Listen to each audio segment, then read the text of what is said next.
¿Empezamos? Porque como hay gente también. Buenas noches, sean todos bienvenidos al Centro Cultural Inca Garcilaso del Ministerio de Relaciones Exteriores.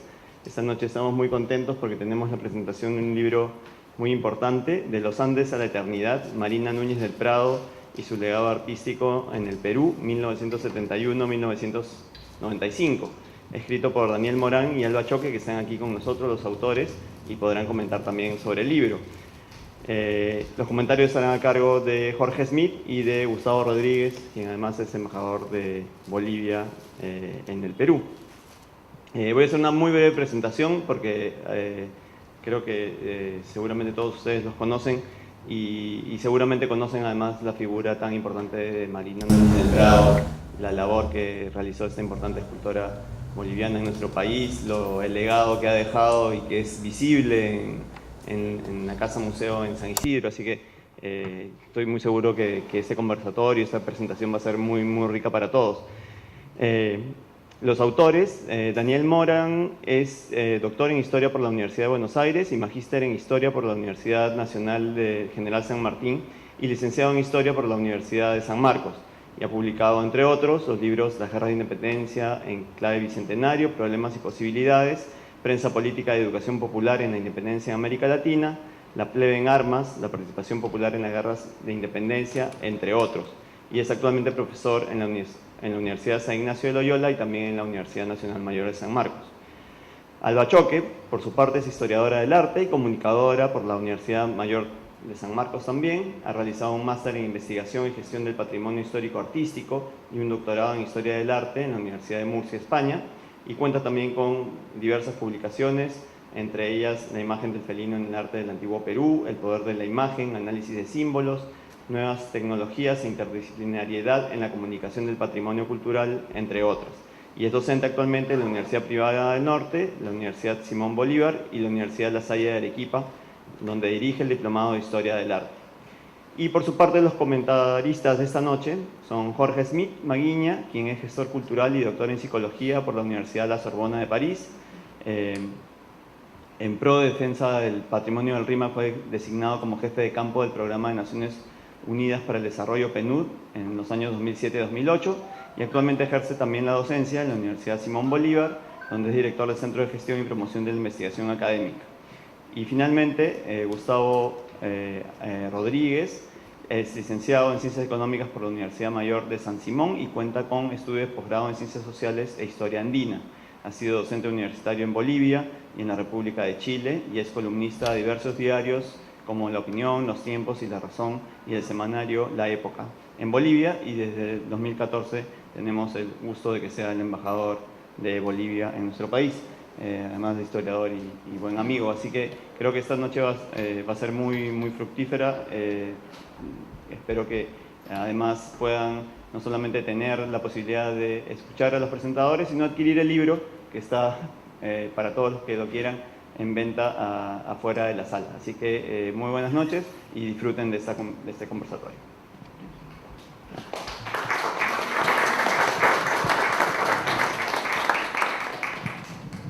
Muy buenas noches, señor embajador Gustavo Rodríguez, embajador de la hermana República de Bolivia, y directa amiga Alba y mi amigo el historiador Daniel Morán.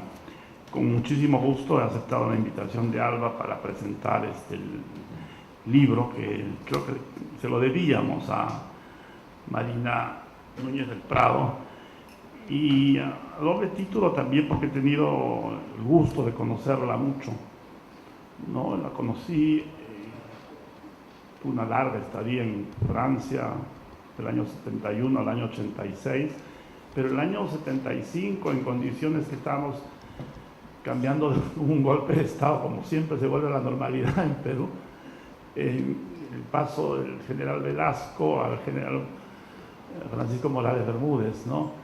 En esos días la conocí gracias al historiador lamentablemente fallecido Luis Enrique Tort.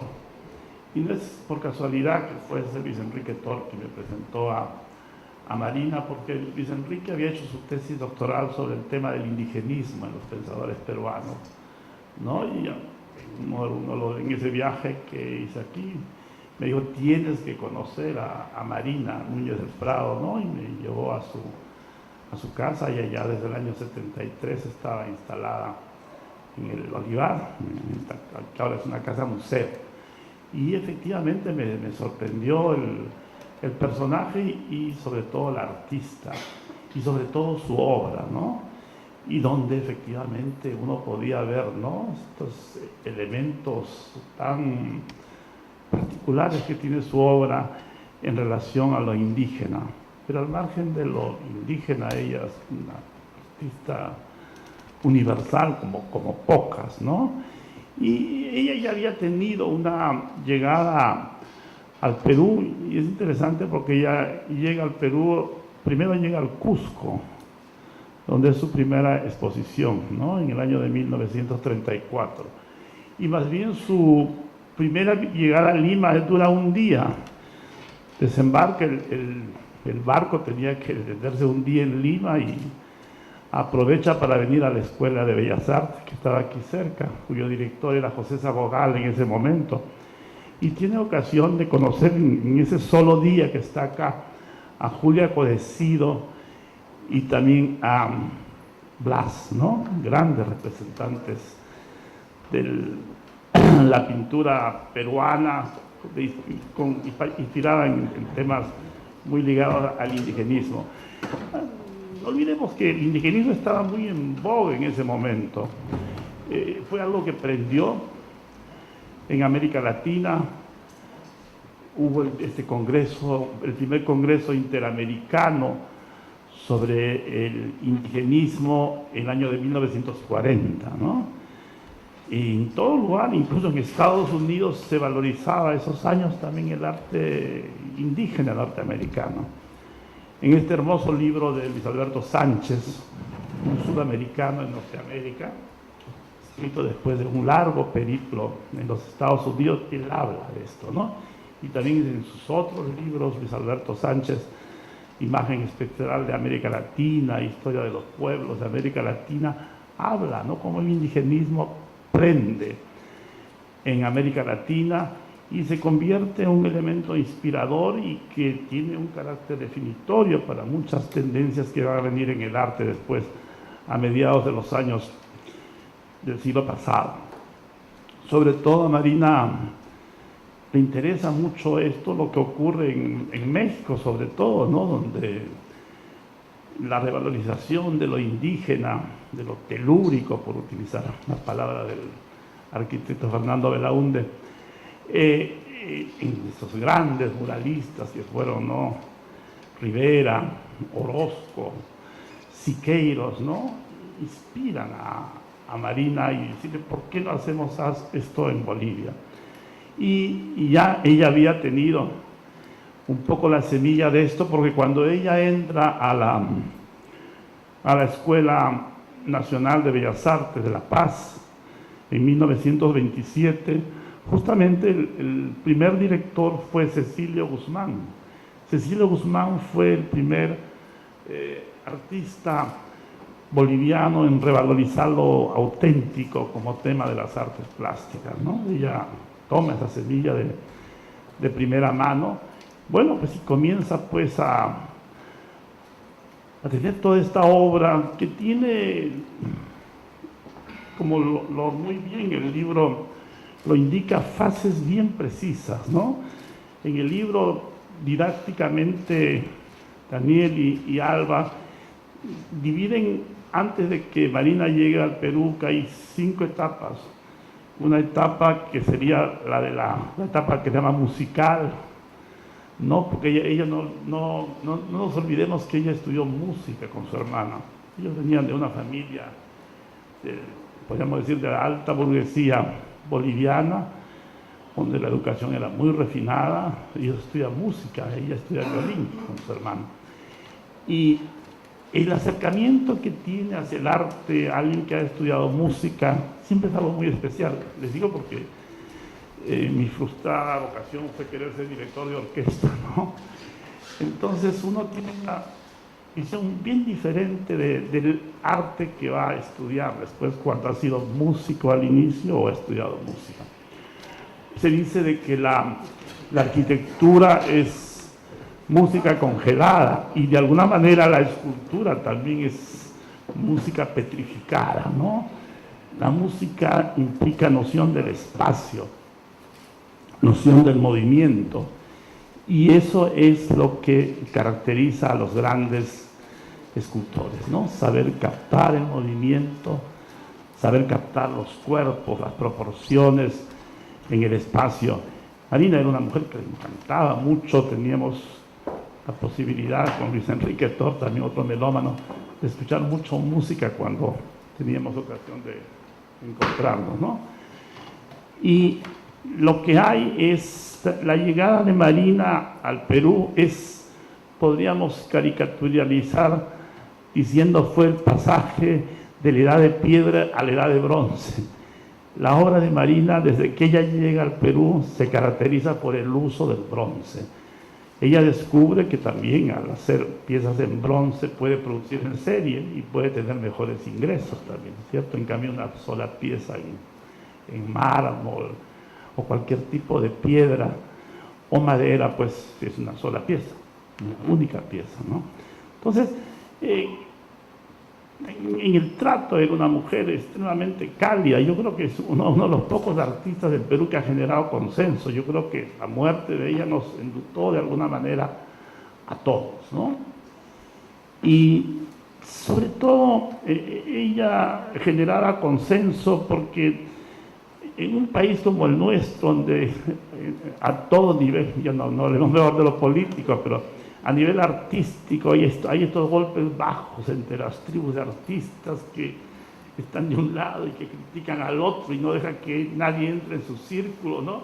Ella tenía un espíritu más bien ecuménico, que generaba consenso, jamás tenía una opinión negativa sobre algún otro, más bien buscaba ver cuál era la virtud que se le podía extraer a la creación de algún pintor, escultor, ¿no? Y también en el momento que ella hace su obra en Perú, desde el año 1971 hasta su muerte, hubo una generación, ahí discrepo un poco, dicen, ¿por qué hay tan pocas mujeres escultoras en Perú? No, con Marina había también Sonia Prager, Amelia Weiss, tantas, la misma señora Galvez, ¿no? Muy amiga de ella. Había por lo menos una media docena de grandes escultoras en Perú, ¿no? Lamentablemente casi todas ya fallecidas, ¿no? Entonces decía de que hay estas 5 etapas, no las he anotado bien, este periodo musical, este periodo maternal, periodo social, un periodo que se caracteriza por ella mucho utiliza su sensibilidad para hacer torsos, ¿no?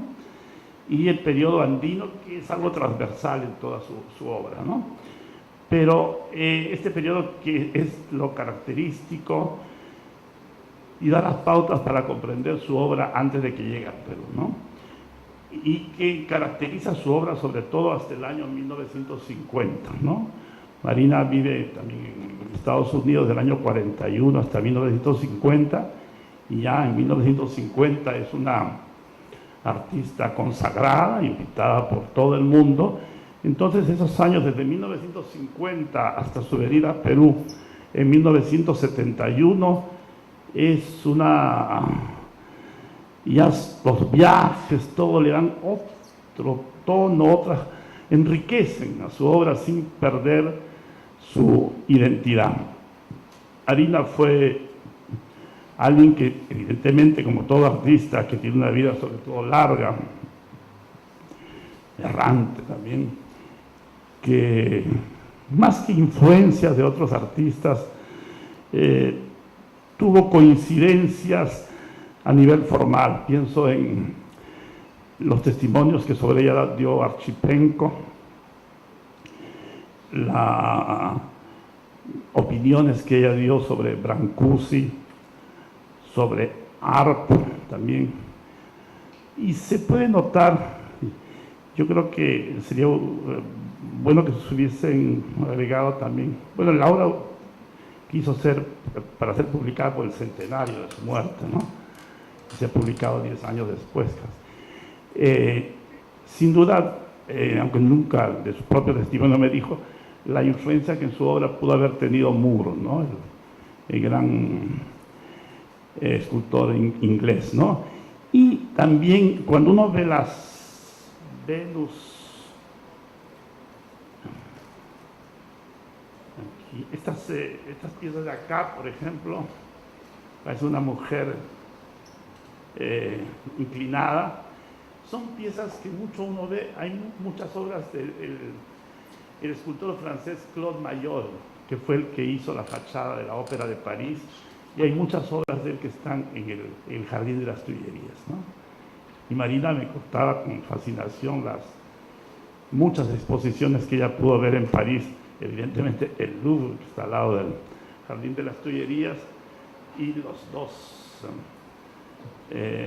salas de exposiciones que están en los extremos del Louvre, y evidentemente vio estas esculturas. Pero ella pues le da este toque que tienen las personas creadoras. Las personas creadoras no imitan, hacen una relectura de los mismos temas, ¿no? Y evidentemente pues ese es el caso de ella, ¿no?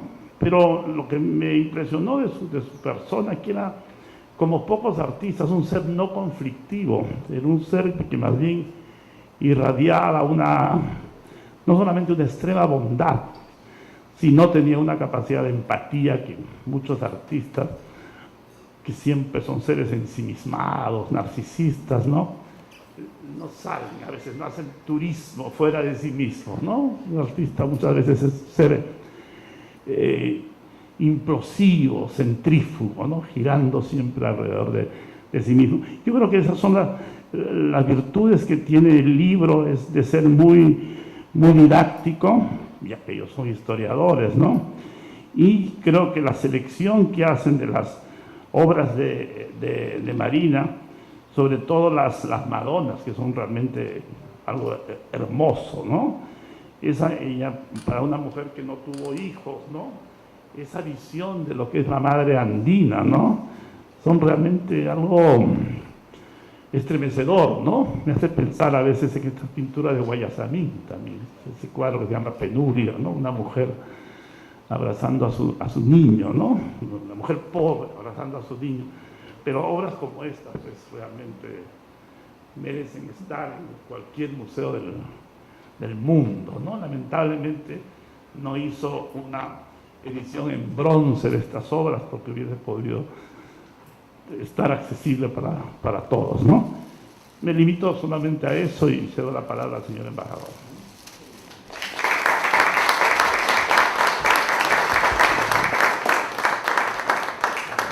Bueno, buenas tardes. En mi país las cosas son al revés.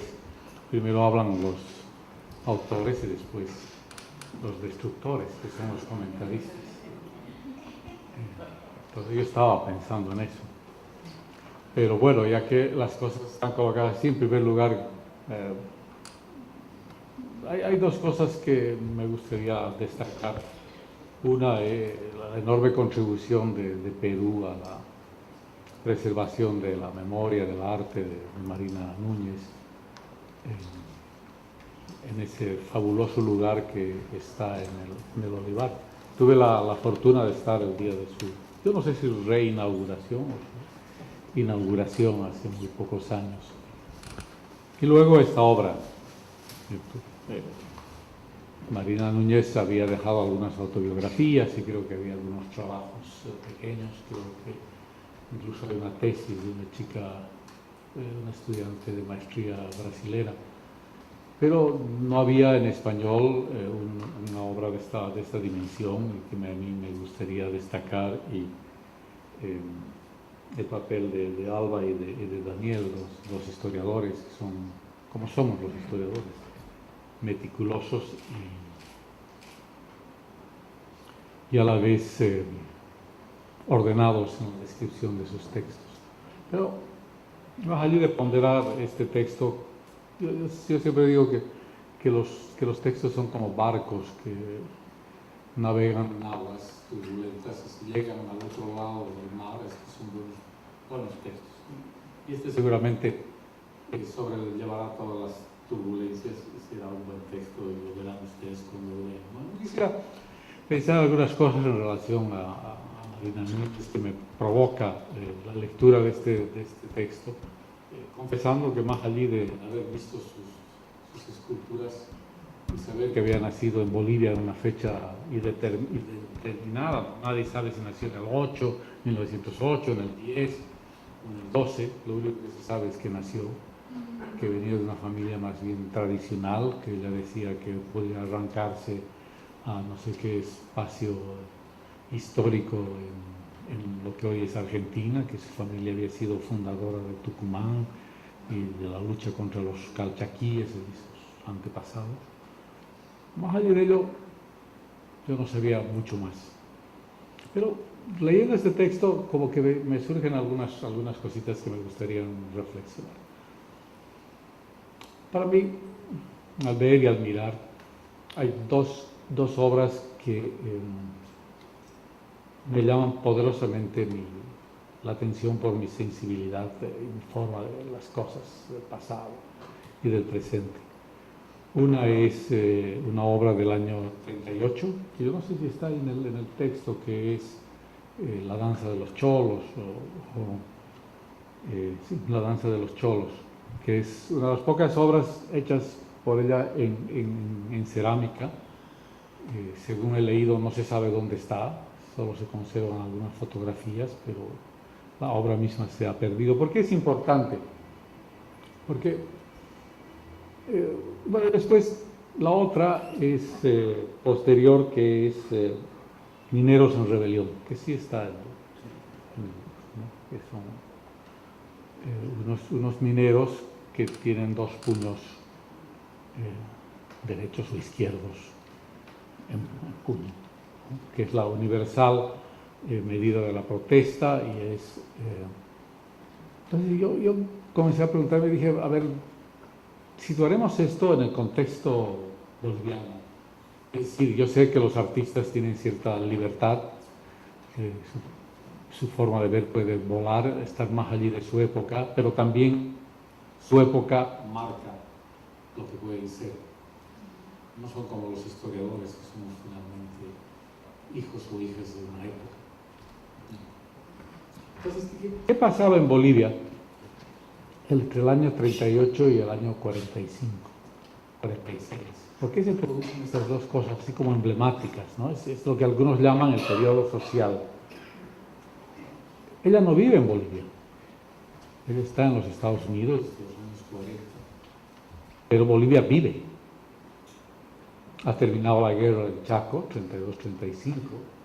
Han llegado los gobiernos del nacionalismo militar, todo Bush, y ha llegado el otro gobierno, el gobierno de Villarroel, 43-46.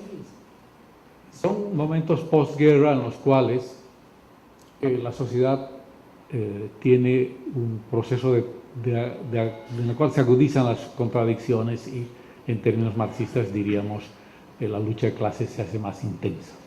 Pero Bolivia, claro, la lucha de clases nunca es estrictamente una lucha de clases. Tiene filiaciones, contenidos, miradas étnicas muy profundas. Si es algún lugar donde se funde esta idea de ser indio, de ser obrero, es pues en Bolivia. Entonces estas dos pinturas, estas dos esculturas como que marcan ese momento. Es el momento de la irrupción de las masas en la historia de Bolivia. No, los cholos, a diferencia de la literatura tradicional boliviana, arguediana, que mira al cholaje como algo perverso, como la causa de todos los problemas, de todos los males. Eso lo dice Arguedas en Pueblo Enfermo, una de sus obras, no el Arguedas de ustedes, el nuestro. Dice, ¿no? El Pueblo Enfermo dice, bueno, la maldición de este país son los cholos. En cambio, Marina los presenta en un baile armonioso, místico, ordenado, ¿no? Es decir, el perfil está bien marcado y está bien hecho, no tiene nada de sarcástico ni de denigración como las élites blancas hacen en mi país, del mundo de los choros, ¿no? O sea, entonces, esa es como una afirmación de ese mundo que es capaz de bailar de modo ordenado, de modo estético y casi bello, ¿no? Yo estoy usando un criterio de belleza burgués, pero bueno, casi bello en términos burgueses, ¿sí? Entonces, y el otro es el de los mineros. Claro, corresponde. Yo acabo de terminar un libro sobre casi 500 páginas sobre la historia del movimiento minero y claro, es el momento de la irrupción, en términos nuevamente de Marx, es el momento de pasar de la clase en sí a la clase para sí, es el momento de la irrupción política de la clase, ¿no? Que va pasando del sindicato, de la organización del sindicato, al campo de la política. Y entonces, pero también es el ejercicio de la fuerza de la oligarquía sobre el mundo sindical, ¿no? Probablemente Mamarina está muy influida por esto, la masacre de Catavi del año 42, de diciembre del año 42, pero la fundación de la Federación Sindical de Trabajadores Mineros del año 44 y la tesis de Bulacayo, la tesis socialista de los trabajadores del año 46. ¿No? Todo eso muestra en esta escultura hecha en madera que dicen, no sé, no me consta, que está ahora en el edificio de la Corporación Minera de Bolivia, que es la heredera de esta cuestión. Entonces, yo diría que para mí es un periodo crucial en la vida de ella. O sea, después haría otras cosas, pero las haría. Bueno, la segunda cosa que a mí me pregunté, dije, bueno, y al final de cuentas, ¿por qué y con qué ojos puede mirar al mundo indígena? ¿No? Claro, ella es un indigenista, no es un indianista, ¿no? En realidad, no es alguien que cree en la potencia subversiva del mundo indígena, ¿no? O sea, es la mirada, a diferencia de los mineros, de esa escultura sobre los mineros que es fuerza, desafiante, en realidad me parece que el mundo indígena es más bien, creo, no sé si me equivoco, más bien pasivo, ¿no? Más bien es una suerte de adorno del paisaje telúrico, ¿no? Quizás me equivoque, sea muy osado decir estas cosas, ¿no? Porque tampoco conozco tanto esta obra. Pero, claro, no es el desafío del mundo indígena, no es la rebelión del mundo indígena, no es la fuerza, no son las pinturas ni de Alain de Pantoja, por ejemplo, ¿no? Fuerza, puños, armas, ¿no? En cambio, es más bien un mundo indígena pasivo, ¿no? Para mí es así, no es así, no lo sé. Bueno, lo último que digo es, ella era una mujer que desafiaba a su sociedad. Nada permitía encuadrarla dentro de los marcos convencionales del mundo burgués, oligárquico burgués boliviano. Por un lado, se fotografiaba, como he visto aquí, así fuera simplemente un momento de adorno, un momento de esplendor festivo, con esas vestimentas como la fotografía de Chambi o aquella otra en Guarizata, en la escuela Ailo de Lizardo Pérez. Pero esas cosas en general no hacían las élites bolivianas, que querían marcar una distancia con ese mundo. Alguna parte sí, la que correría hacia el mundo del indigenismo, pero en general, hasta hoy, ni siquiera hoy, lo harían con fluidez. Hoy día quizás, no en vano ha pasado un hombre que se llama Evo Morales por ahí, entonces ahorita quizás podrían hacerlo. Antes, más difícil. Pero ella no era convencional no solo en esos términos, sino en otros términos. en relación a la forma burguesa de la vida de las mujeres.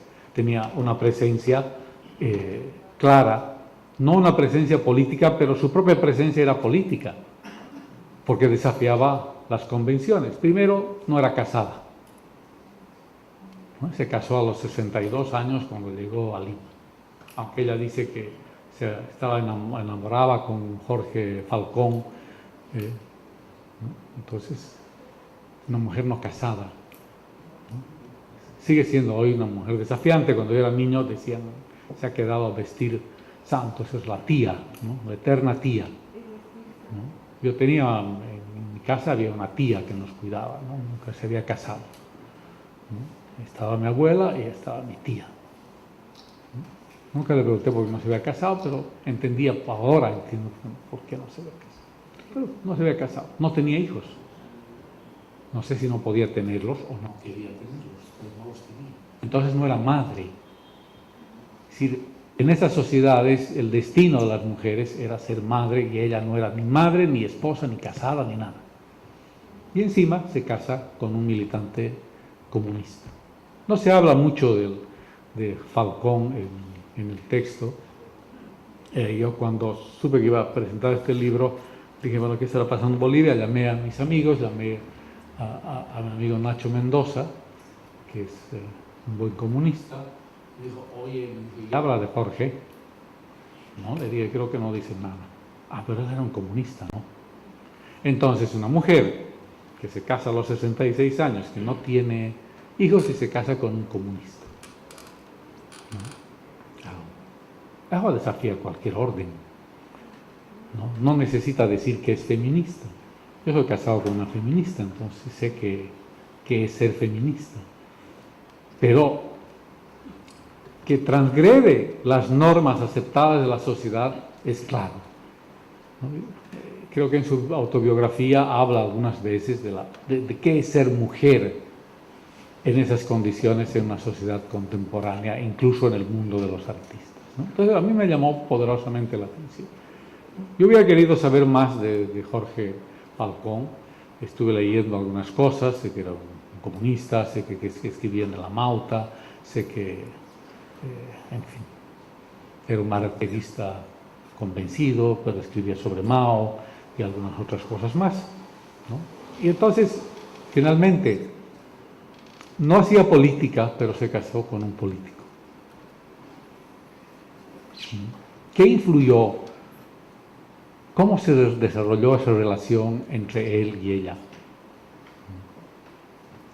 No lo sé. El texto no nos ayuda mucho en eso, pero creo que es algo así como algo que si yo quisiera hacerlo, lo haría, lo investigaría. Terminaré, para no ser muy largo y aburrido, hay algo que me gustó mucho en este texto, y lo voy a leer porque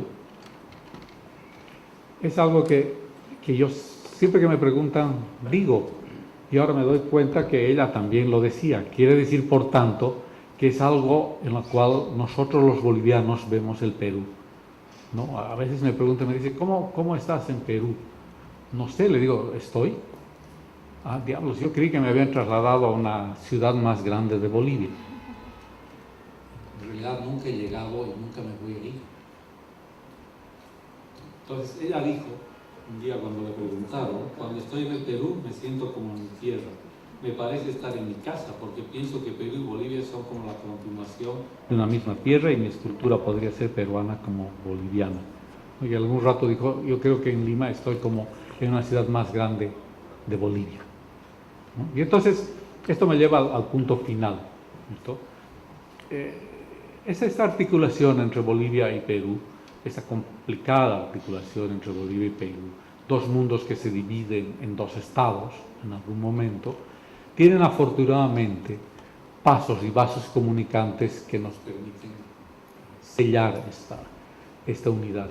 No es una unidad, nunca lo será, una unidad de Estado, pero sí será esta unidad, ¿no? La unidad de las personas, de los artistas, de los escultores, de los escritores, que se trasladan de un lado a otro sin darse cuenta que se habían trasladado. Ayer fue. Cuando fuimos a ver oír a Sabia Andina, antes de ayer, el lunes, fui a oír a Sabia Andina, un conjunto boliviano. Pero no va a haber nadie. Nadie va a saber las canciones. Entonces vamos todos los de la embajada para que sean los únicos. No, no era así. Había un montón de gente, y había un montón de gente que no era boliviana, peruanos y peruanas, que sí sabían quiénes eran, sí sabían qué estaban cantando, sí sabían las letras, porque entonces encontraban en ellos esa unidad perdida y miraban en ellos un espejo donde ellos también podían mirarse, y al ver el rostro nuestro podían ver su propio rostro. Gracias a ustedes y gracias pues a Marina por esto.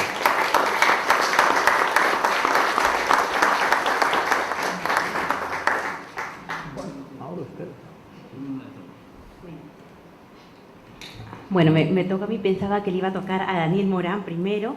Bueno, agradecerles a todos por estar a esta hora. Sé que es complicado, ¿no? Esta fecha, además, estar aquí presente en el Centro Histórico de Lima, en este hermoso palacio, además, esta casona que acoge al Centro Cultural Inca Garcilaso de la Vega. Agradecer, antes que nada, a su director, Alejandro Neira, a Susan Salguedo y a todos los que han hecho posible esta presentación. Agradecer la presencia del embajador Gustavo Rodríguez. En esta oportunidad le agradecemos muchísimo, Daniel Morán y yo, porque creo que usted es la presencia de una manera de Marina en esta circunstancia. Agradecer a Jorge Smith también, que nos ha acompañado, porque él también ha conocido al artista y nos ha podido comentar, dejar ver cuál era un poquito la personalidad de Marina Núñez del Prado y su trascendencia dentro del arte peruano, ¿no?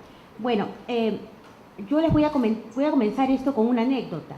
Yo vivo en Lince, para los que conocen, la casa museo de Marina Núñez del Prado, está en el Olivar, en San Isidro. Justamente vivo en el límite entre Lince y San Isidro. Desde hace más de 40 años vivo en Lince, y cuando era niña iba al parque que estaba más cerca de mi casa, pero si no iba al Olivar. Y recuerdo haber ido la primera vez, estar parada delante de la casa de Marina Núñez del Prado a los 9 años, me parece, y querer saber quién era la persona que vivía ahí.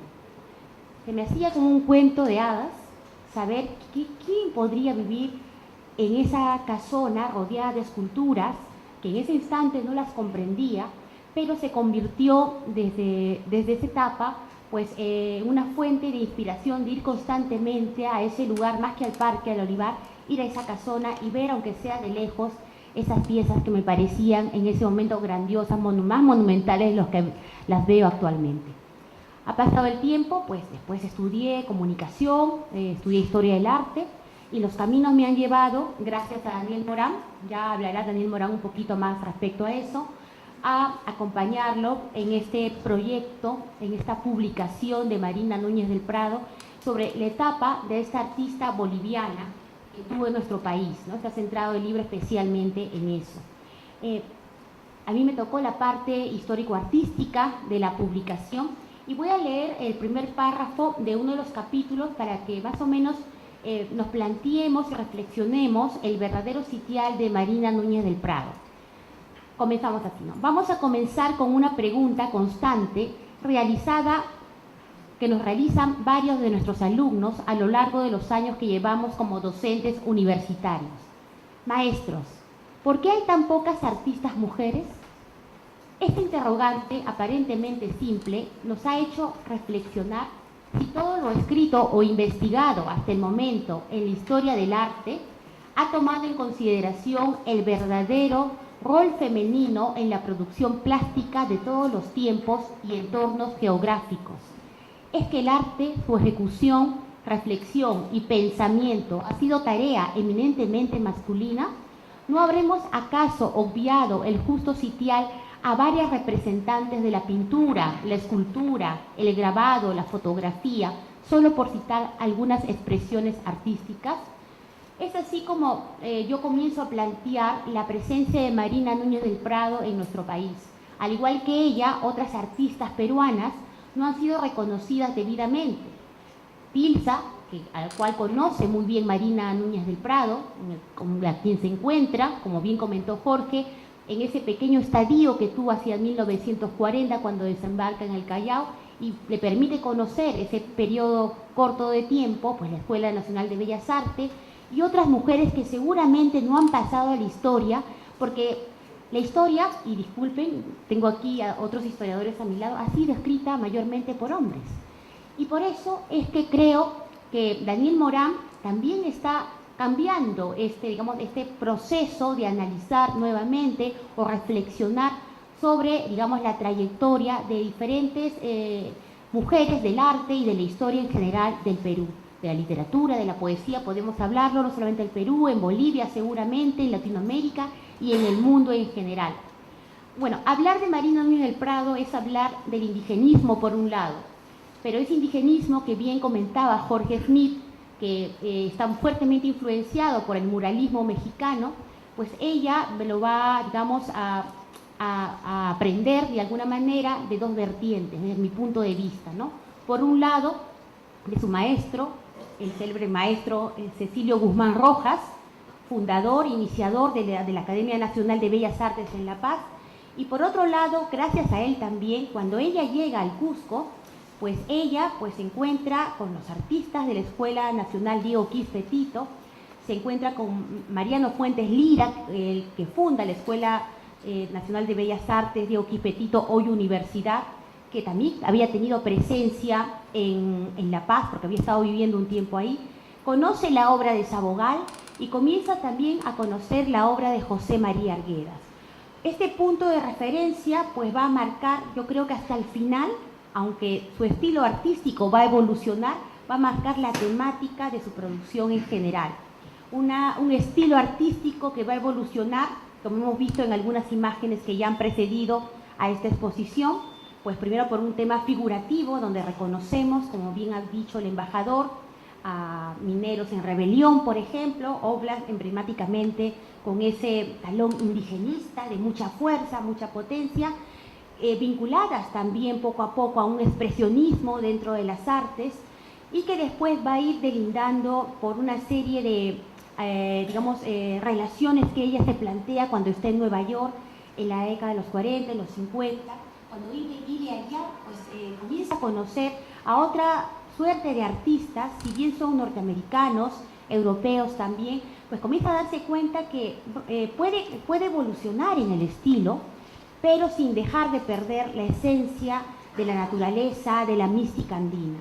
Es así como sus referencias más puntuales van a estar en Moore, como ya comentó Jorge Smith, pero también en James Art, ¿no? Con esos tipos de esculturas biomórficas, por ejemplo, y después también ella siempre manifiesta que siente una predilección por las obras de Brancusi, y todos estos artistas modernos pues le van a abrir otras posibilidades en el campo estético, escultórico.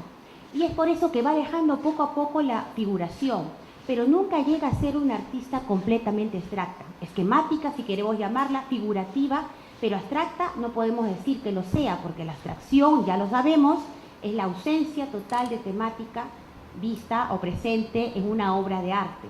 Pero sí va por esos linderos de la abstracción y porque pues ella ve también en la obra de los artistas prehispánicos, ella siempre comenta en sus memorias además y también lo que recogen otros medios de comunicación en el Perú, que sus grandes maestros siempre han sido para ella los primeros, los artistas de Tiahuanaco, los incas y todos los que vienen del mundo prehispánico, donde la síntesis de la imagen vinculado a un tema simbólico, pues trae muchos significados al mismo tiempo.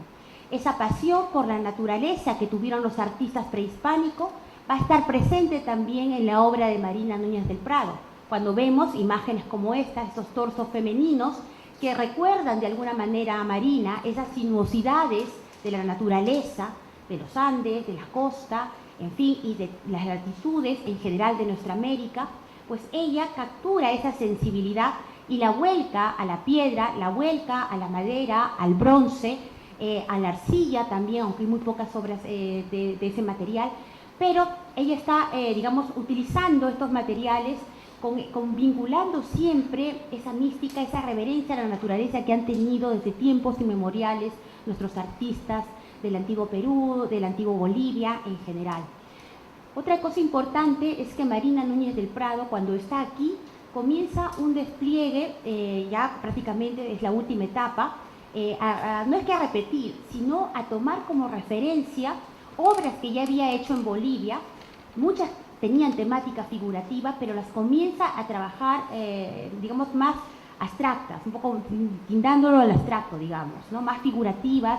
Ya poco a poco van a desaparecer el naturalismo de las primeras imágenes que ella tiene para dar paso a, digamos, a esas formas que yo, más que Henry Moore, yo la vinculo en una etapa, pues, con James Art, por ejemplo, ¿no? Bueno, la mayor parte de sus obras, como bien estamos viendo en estas imágenes, se encuentran en la Fundación, la Casa Museo Marina Núñez del Prado en el Olivar, pero en el exterior también se encuentran algunas obras, pero también hay presencia de Marina Núñez del Prado. Quiero citar, en el caso de Trujillo, en el Museo de Arte Contemporáneo, en el Jardín Exterior, pues hay obras de ella, porque ella participó de la Bienal de Trujillo. Seguramente Daniel Morán ya también nos dará algunos alcances sobre eso, lo cual marca también la presencia de Marina en ese ambiente, ¿no? Sí. Bueno, pero Marina Núñez del Prado, para terminar esta parte, quería comentar, para mí lo más importante de ella es que ella trabajó hasta el final de sus días. Es cierto, tuvo ayudantes, como muchos artistas tienen ayudantes también. Y también, pues ella se queda a vivir aquí, como bien plantea Daniel Morán en el libro, porque ella tiene problemas del corazón. Yo misma, cuando voy a Bolivia, me agito, estoy ahí con la altura, pero ella, pues ya la edad la hace permanecer aquí y pues tiene que valerse en la última etapa de algunos ayudantes que le van a ayudar a realizar quizás una de las obras más emblemáticas que ella dejó para el mundo, Mujeres al Vuelo, que se encuentra en el Parque Internacional de Esculturas de Seúl, justamente a petición, digamos, es una petición a nivel internacional de los mejores escultores en el mundo, para que presentaran sus obras con ocasión de las Olimpiadas de Seúl de 1988.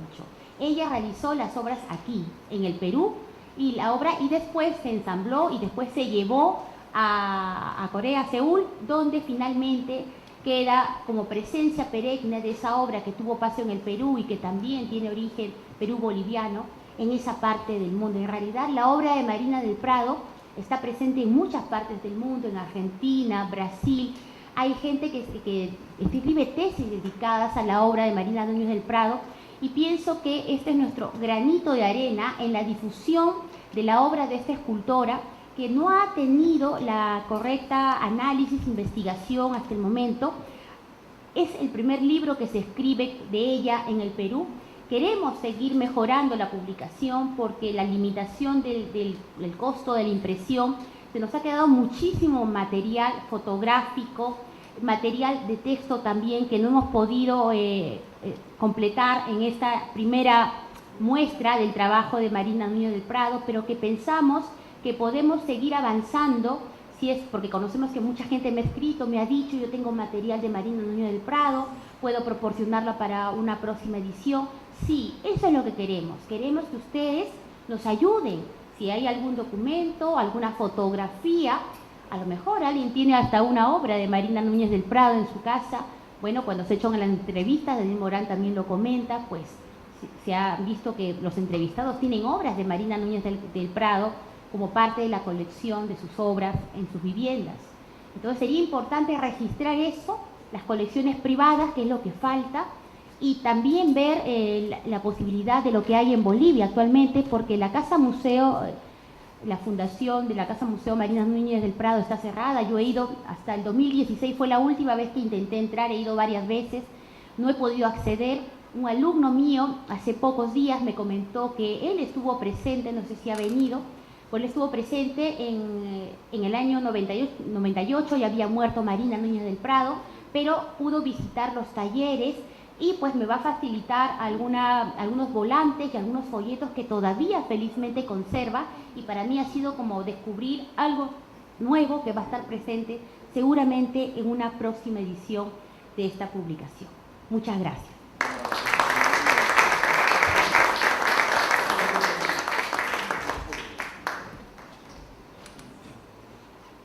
Bien, gracias. A ver, quiero empezar mi participación agradeciendo en primer lugar a las personas que hicieron medianamente posible recoger los testimonios orales. ¿Okay? Y eso está en la parte final, en la página 111 de este libro. Bueno, las entrevistas fueron realizadas por María Aguirre, incluso el doctor Heraclio Bonilla también estuvo participando en un momento determinado, Heraclio, sí. Y quien les habla, ¿no? Entrevistamos a Jorge Bernoulli, Rosa Bigler, Naguillo Urliza, Amalia Cornejo, Gerardo Chávez, Víctor Delfín, Federico Morón, Eduardo Núñez, María Lester Pala, Alicia Polvarini de Reyes y Fernando de Cisma.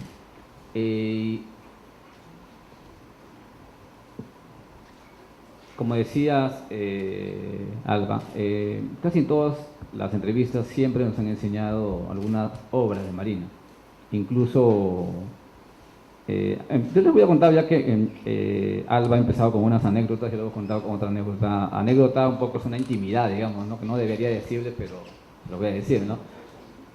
Yo logré, yo empecé, a ver, la Fundación Marina de Bolivia nos encomienda hacer una investigación sobre Marina. ¿Okay? Nos financian en cierta manera alguna búsqueda inicial de 8 meses para hacer algo sobre Marina por su centenario de nacimiento. Pero lo único que pensaban eran, en cierta manera, en la búsqueda de las fotografías de sus obras, etcétera, etcétera. Fundamentalmente era una cuestión gráfica, ¿no? Pero yo acababa de terminar la tesis de licenciatura sobre la prensa en la época de la independencia, el 2008, y precisamente les planteé la idea de buscar a Marina a través de todos los periódicos y todas las revistas que se difundieron en el Perú desde que ella llega aquí al Perú hasta que fallece el año 95. Y bueno, aceptaron y el libro forma parte, tenía ese objetivo. El libro no es una biografía de Marina. Marina tiene su propia autobiografía que llega hasta antes de que llegue al Perú y nosotros proseguimos, pero como Marina es vista por los medios de prensa, por los periódicos, revistas de esta época y a través de las entrevistas. Y aquí tengo lo interesante, ¿no? Porque yo trabajé 8 meses, se mandó el informe final, pero no se quedó, desapareció todo, no hay ningún contacto. Y en agosto, julio-agosto, nos encontramos con Alba precisamente conversando. Ya veníamos dialogando porque habíamos presentado algún primer acercamiento, una ponencia sobre la presencia de Marina en Seúl, ¿no? En las Olimpiadas. Y precisamente la construcción de la obra de Marina que lleva a Seúl lo hace precisamente en un lugar donde yo vivía casi 18 años de mi vida, ¿no? Que es en la Panamericana Norte, como yéndose casi con el cruce con la avenida Universitaria. Se llama el señor Cóndor, si no me equivoco, ¿ya? Ahí está, ya desapareció, ya lo vendieron ya, pero y allí aparecía, y ahí hicieron todo por fragmentos y después lo fueron soldando, etcétera, ¿no? Pero eso fue el 2008, yo tuve que viajar el 2009, dejamos el proyecto porque terminé el proyecto como decía Alba, en el libro ustedes van a encontrar en a pie de página más de 200 referencias de periódicos y revistas que han sido consultadas. Y eso es lo más básico, porque tenemos más todavía. Pero eso es una búsqueda de historiador, ¿no? A mí en San Marcos me enseñaron, y creo que Alba también te enseñaron, en San Marcos nos enseñan a ser muy exhaustivos con la búsqueda sistemática de la fuente. Y el contraste no solamente con la fuente periodística, sino con las entrevistas que se realizaban en torno a esto de por qué Marina llega al Perú, y aquí ustedes lo pueden encontrar, por qué se queda aquí. Pero lo interesante de este punto es que el año 2009, cuando yo estaba en Buenos Aires empezando la maestría, mi esposa es contratada por la Fundación Marina Núñez de Prado, Perú, por la Municipalidad de San Isidro, y trabaja casi 2 años, 2009-2010. Yo venía cada 2 meses a Lima, me fugaba, digamos, de Buenos Aires, la maestría, para poder estar aquí, y precisamente yo le iba a esperar siempre en la salida de su trabajo en el Olivar. Y tuve la oportunidad el año 2010 de ingresar a la Casa Museo, de ver, y esta es una infidencia, no debo decirle, pero bueno, vi las cartas, ¿no?, entre Falcón y Marina, ¿no? Tengo unas fotografías, obviamente, porque las originales están guardadas, la municipalidad lo debe tener, que debe tener la Municipalidad de San Isidro. Toda la documentación que se ha trabajado ha sido, está, o sea, toda la documentación de Marina que se tiene, yo lo he podido observar, mi esposa con mucho mayor detenimiento porque ha trabajado 2 años, ¿no? Y está. Ahora, la Municipalidad de San Isidro lo debe, en algún momento lo debe poner, ahí está la fuente para poder meternos en la biografía ya de Marina, ¿no? De cierta manera. Entonces, y por allí nos fuimos enterando también, y esto ya con conversaciones, con las entrevistas que nos hicimos con, por ejemplo, Fernando de Cislo, con Víctor Delfín, con Alicia Polvarini, etcétera, las entrevistas, lo que hicimos, a dónde fueron llegando las esculturas, ¿no? de Marina, ¿no? Incluso, y eso ya es una cuestión que de repente muchos de ustedes lo saben, Banquero Rossi va a tener una colección de Marina, y ahí no me lo dejo, ¿no? Porque creo que es una cuestión un poco, digamos, no muy alegre, porque se produce precisamente la muerte de este gran empresario pesquero, ¿no? Pero tuve la oportunidad de poder tener la parte boliviana, digamos, a través de la búsqueda de las fuentes periodísticas y las entrevistas, y la parte peruana, ¿no? Y con eso, en cierta manera, hemos hurgado, hemos sistematizado y hemos construido 4 capítulos. El 4º capítulo, que muy bien ha señalado Alba, es la cuestión artístico-histórica, ¿no? Que ha trabajado ella, y que agradezco, ¿no? Por el gran trabajo de las fotografías, y que nos han quedado muchas fotografías todavía por trabajar. Solamente las 200 referencias bibliográficas, las 200 referencias de periódicos, es un libro entero, ¿no? Y algo que señalábamos en alguna radio, cuando nos preguntaban, Marina debe ser de derecha, ¿no? No, Marina, así sea de derecha, izquierda, o lo que la quieran denominar, pero Marina siempre era una especie de confluencia.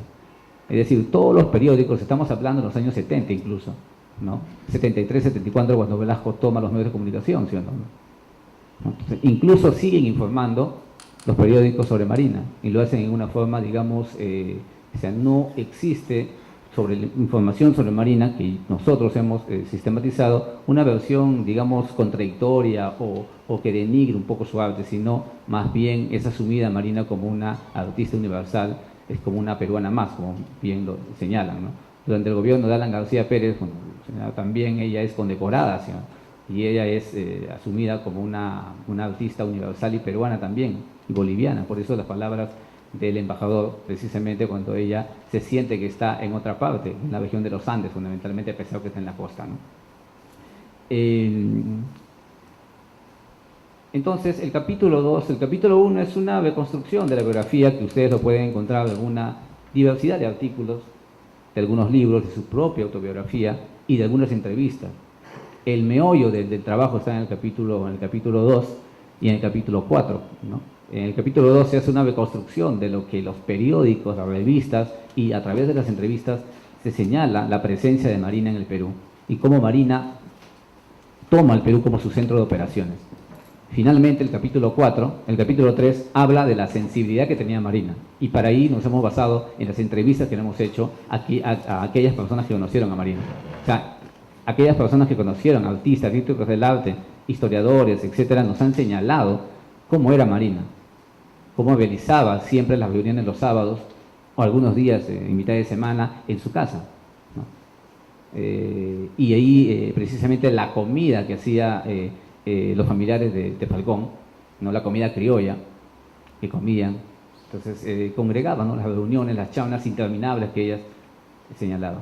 Entonces eso nos han, ¿no? Y una cosa final, precisamente del libro, bueno, que acá no se ha puesto, pero siempre el libro nos ha abierto muchas puertas, porque siempre a todas las personas que hemos entrevistado, siempre nos han abierto, o sea, nosotros llegábamos, les decíamos que veníamos a hacer una entrevista sobre, y antes de escuchar el nombre, en medio que nos miraban, me decían, pero no tengo tiempo, ¿no? Los artistas, ¿no?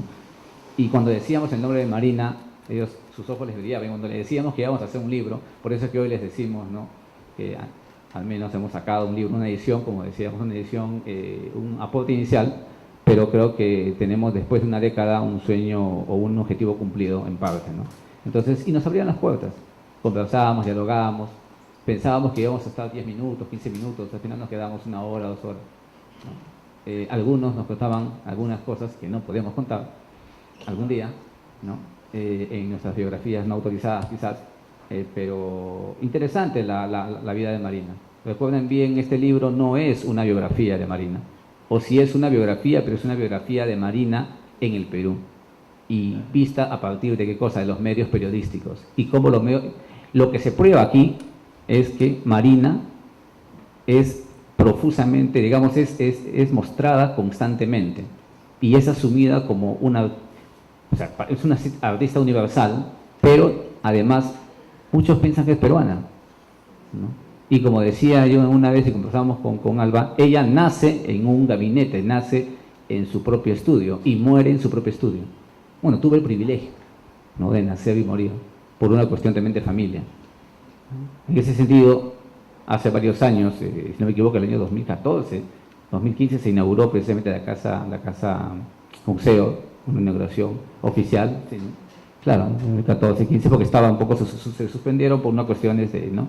Y pensábamos alguna vez, porque el libro se estaba por sacar, pensábamos justo presentarlo allí también, pero obviamente por obvias razones los alcaldes cambian, los intereses también cambian y lamentablemente nuestros intereses también académicos cambian, pero hemos vuelto a retornar a lo que es Marina, y es algo fascinante. ¿Por qué? Porque nos permite ver a una persona que es difícil, como decía el embajador, como decía también el doctor Smith, que casi todos tienen un consenso, ¿no?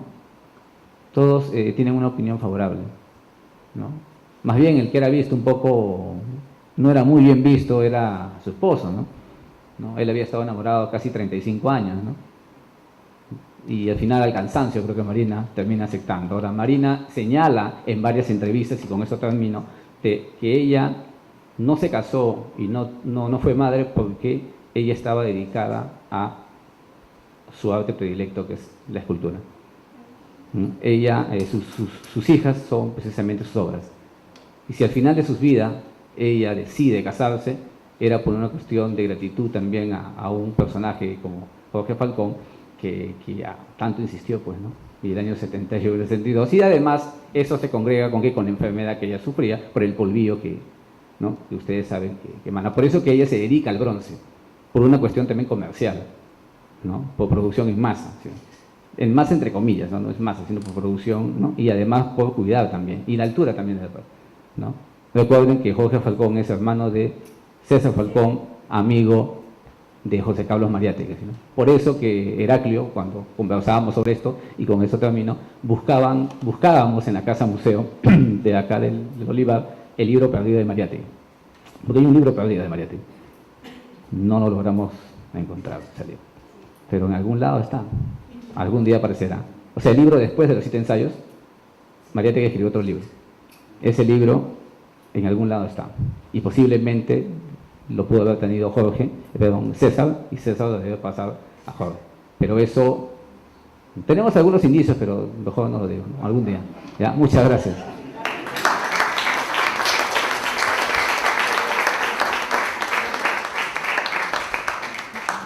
No sé si alguien quisiera hacer alguna pregunta, ya para concluir.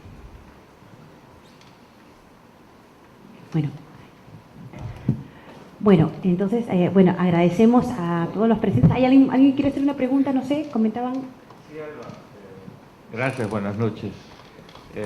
Realmente es un privilegio estar acá.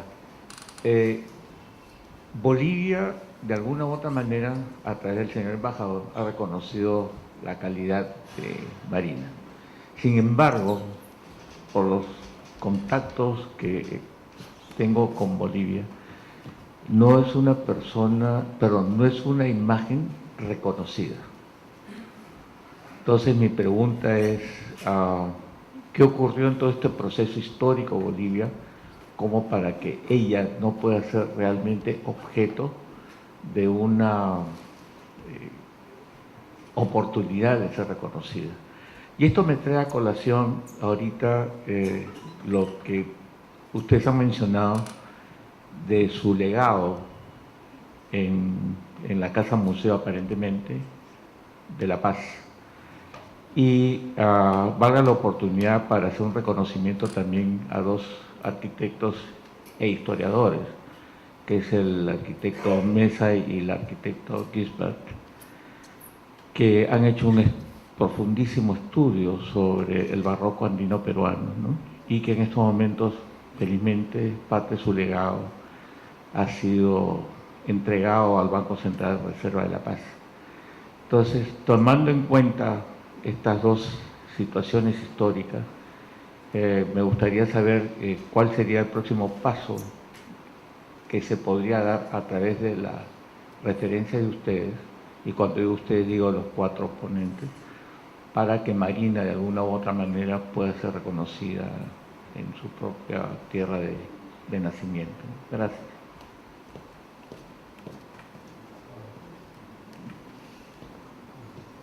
Eso, a ver, pero nosotros no somos ingratos. Recuerdo, está en el texto, que Marina fue condecorada, le dieron una alta condecoración del Estado boliviano el año 90. ¿Cierto? Gumucio, que sigue viviendo don Mariano Baptista. Primero. 2, en La Paz hay la fundación, como todas las fundaciones tienen sus problemas, como la tuvo aquí. ¿No es cierto? Yo no sé mucho de eso, pero sí algo sé. Ahora, precisamente a raíz de esto, yo llamé a La Paz y dije, ¿qué pasa con el museo? Entonces me han dicho que está ya lista la ley en el Senado, y entonces eso va a pasar a la fundación del Banco Central.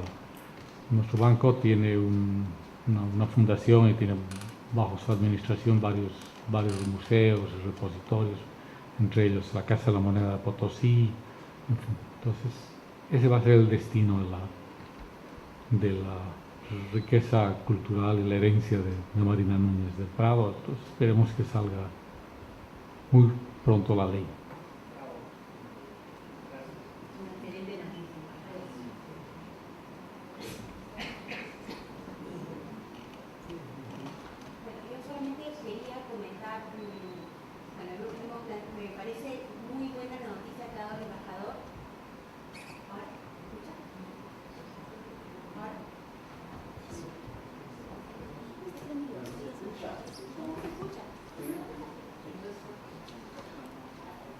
Está prendido. Ah, ya, ahora sí. Ah, bueno. Bueno, quería agradecer esa gran noticia que nos ha dado el embajador, porque pues de esta manera también en Bolivia, en Perú, se va a poner en su justo sitial a Marina Núñez del Prado. Y que me había olvidado de comentar algo, una reflexión de lo que ha dicho el embajador Gustavo Rodríguez acerca de esta mirada indigenista, indianista que tiene Marina Núñez del Prado. Recordar solamente que dentro de la historia del arte, y creo que pasa lo mismo en Bolivia, si es que no me equivoco, y también, sí, efectivamente, pasa lo mismo también con el tema del indigenismo mexicano, pues quienes desarrollan estas propuestas no son gente generalmente indígena, sino son gente blanca, gente mestiza, pero que pues ellos, a tener de alguna manera pues el acceso a la difusión, a la presentación de esta nueva manera de presentar el arte en Latinoamérica, pues van a contribuir, se puede llamar de alguna manera idealizada, si queremos, de la figura del indio, pero van a contribuir de esa manera a, digamos, a enaltecer nuevamente el justo sitial de nuestras comunidades nativas.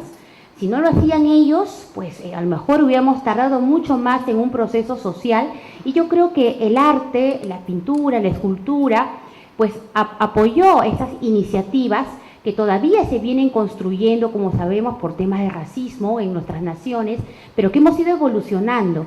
Y Marina Núñez del Prado nace en una familia de clase media, es de ascendencia española, pero sin embargo eso no la hace negar las dificultades que pasaba el pueblo aymara en su momento, y cuando llega aquí también al Perú, ella también se da cuenta que si vive una similar situación a pesar que ella llega en la década de los 70.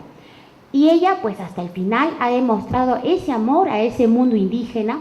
Algunas fotos hemos visto también aquí cuando ella es retratada por Martín Chambi, lo hemos visto, pues ella se siente orgullosa de ese mundo prehispánico, de ese mundo cusqueño cuando ella visita el Cusco, de ese mundo aymara también, y por eso es que nunca va a abandonar el tema del indigenismo. Puede haber cambiado el estilo de ella en el transcurso de su producción plástica, pero ese amor al mundo indio, el mundo indígena, jamás lo va a dejar de lado, ¿no? Yo creo que también ese es un aporte muy importante que ella ha tenido a lo largo de toda la historia del arte latinoamericano. No sé si Daniel quiere comentar algo adicional. Bueno, pero ahora sí. Ahora, en torno a la pregunta, ¿no? Esto de por qué no es muy valorada Marina en Bolivia. Bueno, como dijo el embajador, como Gustavo Rodríguez señala esto, ¿no? De ese carácter irreverente de ella. Estamos hablando de influjo de la Revolución Mexicana, la Revolución Boliviana, y ella siempre estaba, digamos, un poco en una situación contradictoria, ¿no? Una situación de romper las barreras regulares de una sociedad, y más bien me sorprende porque ahora sí debería ser, ¿no? Con el gobierno boliviano actual, debería ser una persona valorada, ¿no? Pero me parece que es más por desconocimiento, digamos, ¿no? Porque en el caso peruano también pasa, en el caso el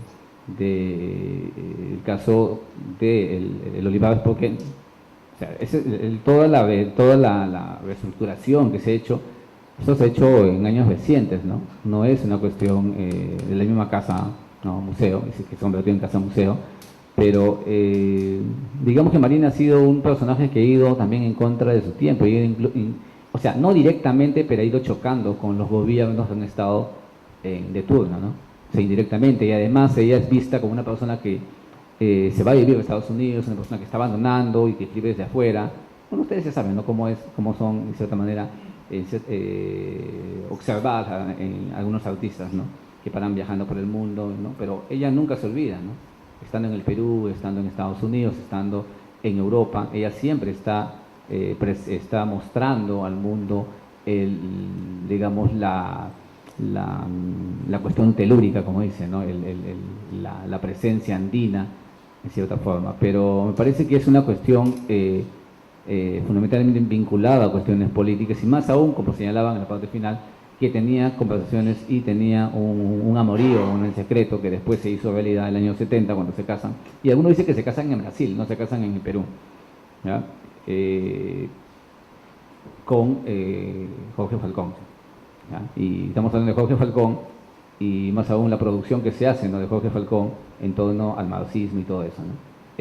Bueno, lo último que sé, que todo lo de Jorge Falcón pasó a la Biblioteca Nacional.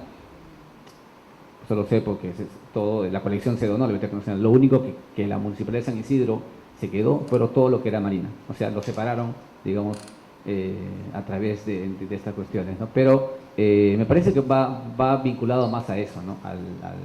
Al no estar con el estado quo, ¿no? Al ser una persona un poco más libre, ¿no? Y más aún si es mujer, ¿no? Muy bien, hay una consulta final. Ya, a ver. Buenas noches. Lamento muchísimo haber llegado tarde, no haberlos escuchado. Gracias. Lamento muchísimo haber llegado tarde, porque Marina para mí era una persona muy especial. Yo los felicito. Ustedes dos fueron a entrevistarme hace años a la casa. Yo soy Amalia Cornejo. Mi madre era muy, muy allegada a la casa de Marina. Nosotros íbamos todos los sábados a almorzar. Marina era, de pocas palabras, una bellísima persona, pero era muy intensa. Su palabra favorita era amorosa mía. Amaba Bolivia, y la razón por la cual ella no regresa era por su corazón. Y eso lo lamentaba muchísimo y siempre lo decía. Éramos pocas personas las que íbamos los sábados, y en algunas oportunidades eran las grandes celebraciones. Ella ponía todos los sábados unos geranios que me hacía cortar con unas plantas en el jardín. Me conmueve mucho ver una casa tan diferente, un museo tan distinto. Veo que faltan muchísimas piezas, muchísimas. He visitado algunas veces la casa museo, he preguntado dónde están, porque era inmenso la cantidad de esculturas que tenían. Y claro, todo ha sido ahora dispuesto de otra manera, entendemos que es un museo, en fin, ¿no? Ya no está la cocina, los dormitorios, el escritorio, etcétera, todo ha cambiado mucho. Pero sí me conmueve esa casa cuando Marina buscaba aquí en Lima, decía, tengo que vivir acá porque es lo más cercano a Bolivia. Y se conmovía y pedía a mi madre que la lleven a ver el mar, pero un mar que sea de olas muy grandes y que sea muy bravo. Y ella se sentaba frente al mar en Villa y se quedaba muda, sentada, contemplando, y en algunas oportunidades pasaban horas, y ella calladita, sin decir una palabra. Era muy intensa, preciosa persona. Lamento, embajador, no haberlo escuchado. Mil disculpas, pero el tránsito en Lima es un horror. Felicitaciones porque han podido sacar el libro. Gracias. Sé que Nilda es más reconocida, su hermana orfebre, que tiene una preciosa obra, pero Marina está en el corazón de todos los amigos que la conocemos. Y en el pueblo boliviano sé que la quiere también. Gracias. Gracias a usted. Bueno, entonces, muchas gracias por acompañarnos en esta presentación. El libro está afuera y bueno, vamos a compartir todavía un breve tiempo con algunos. Después vamos a tomarnos una foto oficial con el embajador.